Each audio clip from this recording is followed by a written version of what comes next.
Bismillah, assalamualaikum warahmatullahi wabarakatuh. Innal hamdalillah nahmaduhu wa nasta'inuhu wa nastaghfiruh wa na'udzu billahi min syururi anfusina wa min sayyiati a'malina. May yahdihillahu fala mudilla lahu wa may yudlil fala hadiya lahu. Asyhadu an la ilaha illallah wahdahu la syarika lah wa asyhadu anna Muhammadan abduhu wa rasuluhu la nabiyya ba'da, amma ba'du. Segala puji bagi Allah Subhanahu wa taala yang telah memberikan kita kesempatan dan karunai sehingga kita dapat berkumpul atau bertemu lagi di taklim rutinitas kita. Dan tak lupa pula salawat beriringan salam kita junjungkan buat Nabi kita Muhammad sallallahu alaihi wasallam, yang mana dengan Nabi kita Muhammad sallallahu alaihi wasallam beliau membawa kita dari zaman kejahiliaan hingga zaman yang terang benderang dengan ilmu yang kita rasakan saat ini. Baiklah teman-teman semua, di pertemuan ini saya akan melanjutkan pembahasan atau taklim yang telah dibacakan oleh teman saya atau video sebelumnya. Jadi di video ini saya akan melanjutkannya. Baiklah, sebelum kita mulai, alangkah bagusnya kita baca basmalah. Bismillahirrahmanirrahim. B.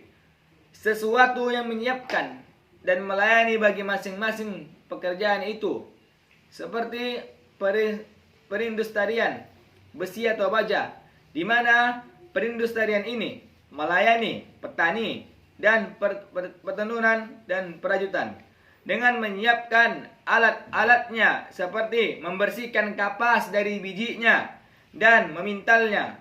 Itu melayani pertemuan perajutan dengan menyiapkan pekerjaan. C. Sesuatu yang menyempurnakan pokok dan menghiasinya, seperti penggigilan dan perhatian bagi pertanian dan menggunting dan menjahit kain bagi pertenunan. Demikian itu bila dinisbatkan kepada penegak urusan dunia bumi, seperti bagian-bagian seseorang bila dinisbatkan kepada keseluruhannya, itu 3 macam juga, yaitu yang pertama, ada kalanya pokok seperti jantung, hati, dan otak. Ada kalanya pelayannya seperti perut, urat saraf, otot-otot, dan pembuluh darah.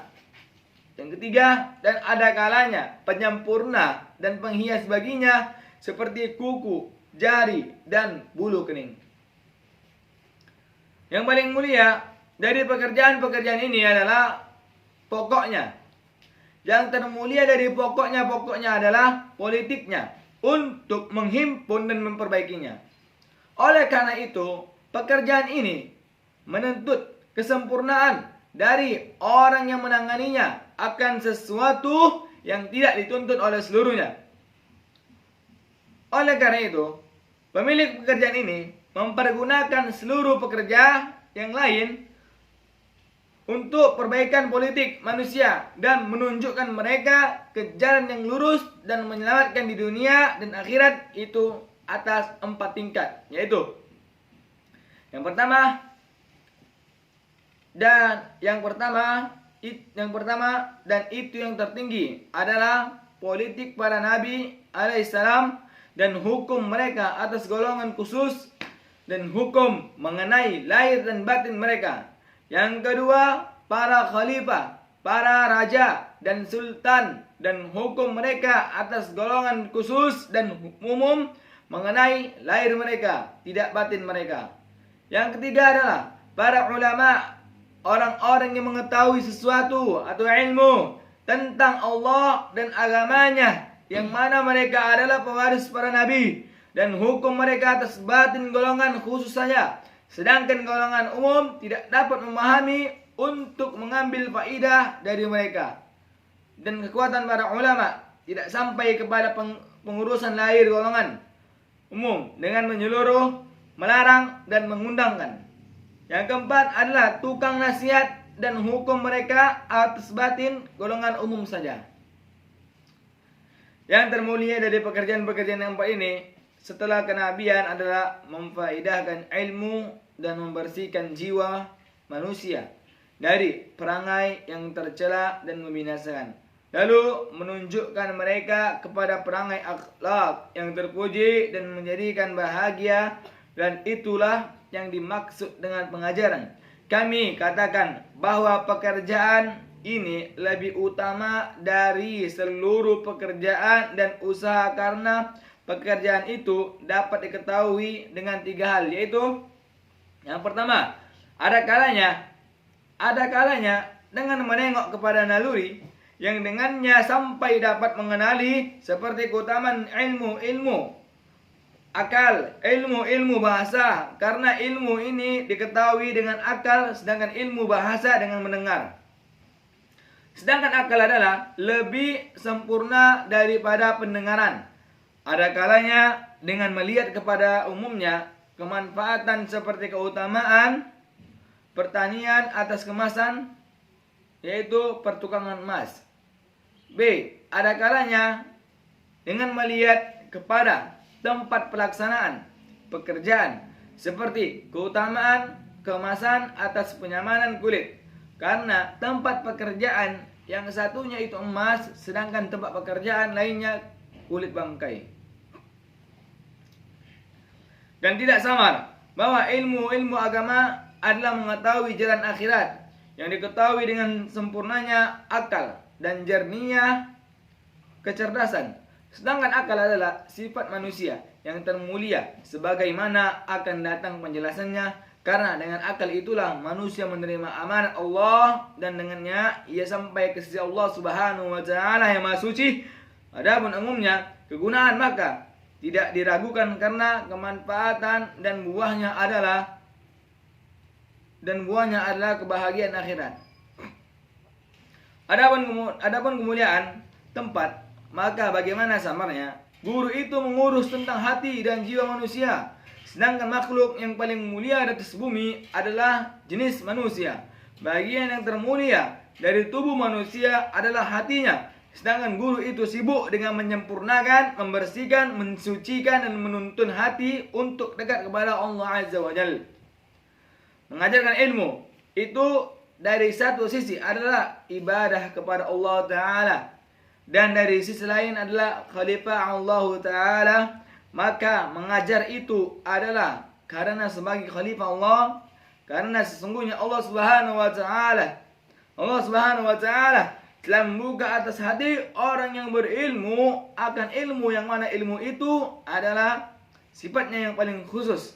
Maka ia adalah seperti penjaga bagi gudangnya yang paling elok. Kemudian ia diberi izin untuk membelanjakan daripadanya kepada setiap orang yang membutuhkannya.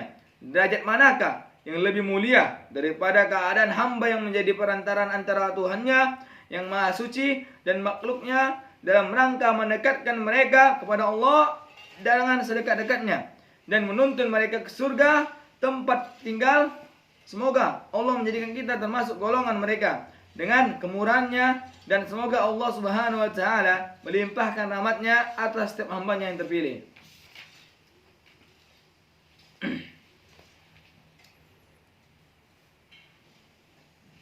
Bab kedua tentang ilmu yang terpuji dan tercela, bagian-bagian dan hukum-hukumnya. Di dalamnya terkandung penjelasan tentang sesuatu yang fardu ain dan sesuatu yang fardu kifayah, penjelasan tentang kedudukan ilmu kalam dan ilmu fiqh dalam ilmu agama sampai batas mana, dan penjelasan tentang keutamaan ilmu akhirat. Penjelasan mengenai ilmu yang fardu ain, Rasulullah sallallahu alaihi wasallam bersabda, "Talabul ilm fariidatun ala kulli muslimin." Menuntut ilmu itu fardu ain atas setiap muslim. Maksud fardu ain di sini, teman-teman, adalah wajib. Dan beliau sallallahu alaihi wasallam bersabda, "Utlubul ilma walau bisin." Yang artinya tuntutlah ilmu walaupun di negeri Cina. Mungkin sampai segitu saja yang saya sampaikan di pagi hari ini. Semoga bermanfaat dan menambah wawasan kita bahwasanya betapa mulianya kedudukan orang yang menuntut ilmu dan betapa sengsaranya orang-orang yang tidak menuntut ilmu. Karena apa? Karena dengan menuntut ilmu akan mengubah kita menjadi manusia yang sempurna. Karena dengan ilmu kita tidak bisa sampai sekarang ini. Baiklah, mungkin sampai di sini saja. Akhirul kalam, subhanakallahumma wa bihamdik, asyhadu an la ilaha illa ant, astaghfiruka wa atubu ilaik. Assalamualaikum warahmatullahi wabarakatuh. Waalaikumsalam warahmatullahi wabarakatuh.